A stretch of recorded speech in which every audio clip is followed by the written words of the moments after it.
আসসালামু আলাইকুম। আজকের এই ভিডিওতে আমি দেখিয়ে দিব কীভাবে 2026 সালের নতুন নিয়মে বাংলা লিঙ্ক সিম থেকে এমবি চেক করবেন। বাংলা লিঙ্ক সিম থেকে এমবি চেক করতে শুধুমাত্র আপনাদেরকে একটি কোড ব্যবহার করতে হবে, কোনো মাইবিএল অ্যাপ দরকার নেই। তো এই সহজ নিয়মে একটি কোড ব্যবহার করে কীভাবে আপনারা বাংলা লিঙ্ক সিম এমবি চেক করবেন সেটাই আপনাদেরকে আজকের এই ভিডিওতে দেখিয়ে দেব।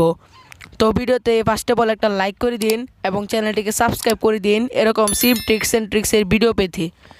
ডায়াল করবেন 5,500 এই কোডটি আপনারা সরাসরি বাংলা লিঙ্ক সিমে ডায়াল করবেন। আপনারা অনেকেই জানেন বর্তমানে আমি বাংলা লিঙ্ক সিম ব্যবহার করছি না, যার কারণে আপনাদেরকে ডায়াল করে দেখতে পারছি না, কিন্তু 100% শিওর আমি যে এই কোডটি ডায়াল করলে আপনারা বাংলা লিঙ্ক সিমে দেখতে পারবেন। কোডটি আপনারা শুধুমাত্র আপনাদেরকে এখান থেকে আপনাদের সিমতে ডায়াল করে দেবেন, তাহলে কিন্তু আপনারা এমবি চেক করতে পারবেন। কিন্তু আমার কাছে বাংলা লিঙ্ক সিম নেই, তাই আমি চেক করতে পারছি না। তো এই ছিল আজকের এই ভিডিও।